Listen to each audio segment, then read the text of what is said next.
क्या बदल जाएगा भारत का इतिहास? क्या अब लिखा जाएगा भारत का गौरवशाली इतिहास?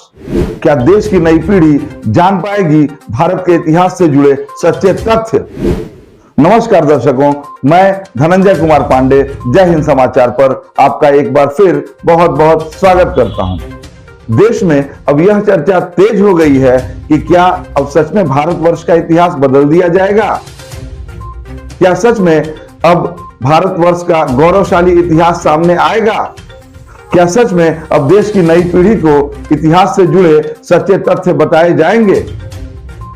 इन सवालों ने तब और जोर पकड़ा जब देश के गृह मंत्री अमित शाह ने देश के इतिहास को बदलने की बात की। दरअसल देश का एक बड़ा तबका यह मानता है कि भारत के इतिहास को हमारे सामने तोड़ मरोड़ कर पेश किया गया और देश के इतिहास को तोड़ने मरोड़ने का आरोप अक्सर कभी वामपंथियों पर लगा, तो कभी अंग्रेजी मानसिकता वाले इतिहासकारों पर, तो कभी कांग्रेस पार्टी पर। लेकिन अब देश के गृह मंत्री अमित शाह ने इतिहास को बदलने की बात कही है। उन्होंने इतिहास के विद्यार्थियों से और इतिहास के शिक्षकों से आह्वान किया है कि वे देश के गौरवशाली इतिहास को लिखें। आप खुद ही सुनिए कि देश के गृह मंत्री ने क्या कहा है। कई सारे लोग जब इतिहास के बारे में बातचीत होती है तब कहते हैं कि इतिहास को तोड़ा गया, मरोड़ा गया। कभी वामपंथियों का नाम आता है, कभी अंग्रेजी मानसिकता वाले इतिहासकारों का नाम आता है, कहीं कांग्रेस को भी कोई लपेटे में लेता है। परंतु मैं अलग दृष्टिकोण से अब हमें कौन रोकता है? मैं आज इस मंच से इतिहास के विद्यार्थियों का और इतिहास को पढ़ाने वाले प्राध्यापकों का आह्वान करना चाहता हूं कि हमारे देश के गौरव को व्याख्यायित करे इस प्रकार से, कोई तोड़ मरोड़ करे बगैर वास्तवदर्शी गौरवमयी इतिहास की रचना अब हो सकती है या नहीं हो सकती। मेहनत कर रिसर्च कर हम क्या ऐसे 300 व्यक्तित्व ढूंढ सकते हैं जिन्होंने भारत को महान बनाया?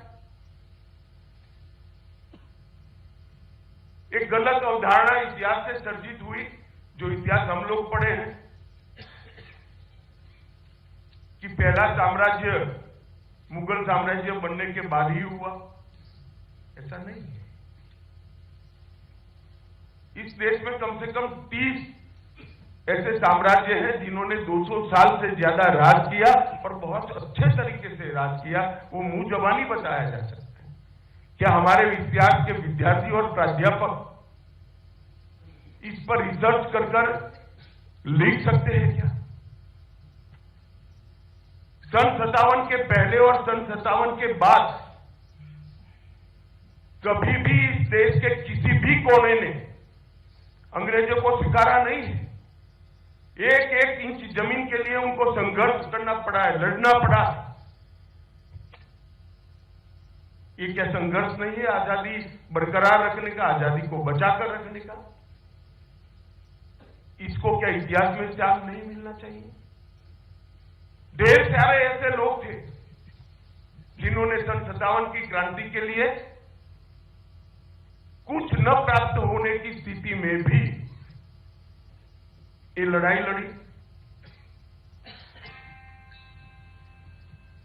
और मैं मानता हूं कि सन 57 की लड़ाई ने ही इस देश की जनता के मन में स्वराज के संस्कार शिवाजी महाराज के बाद पहली बार डालने का अगर कोई एक प्रयास ने काम किया तो 1857 की क्रांति ने किया और वहीं से हमारी आजादी की लड़ाई की भूमिका वहीं से शुरू, इसकी नींव वहीं से डली गई।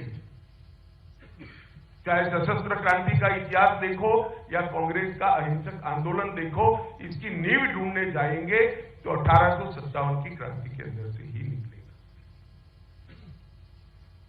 ये सब चीजों को समाहित करने की जिम्मेदारी,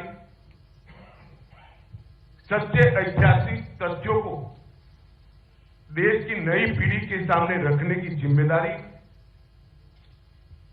सिर्फ सरकार की नहीं हो सकती। मैं मानता हूं इतिहासकारों ने भी इसमें आगे आना चाहिए। अमित शाह के इस बयान के बाद सियासत भी गर्मा गई है। बहरहाल अपने देश में जब भी कोई बड़ी बात होती है तो सियासत गरमा जाती है। सियासतदानों का काम तो सियासत करना है, लेकिन देखना यह होगा कि अमित शाह के इतिहास बदलने की बातें सिर्फ बातें ही रह जाएंगी या सच में इतिहास बदला जाएगा। हमारा ये वीडियो आपको कैसा लगा, आप हमें कमेंट करके अपनी राय बता सकते हैं। हम आपके विचारों का सम्मान करते हैं। देखते रहिए जय हिंद समाचार। नमस्कार।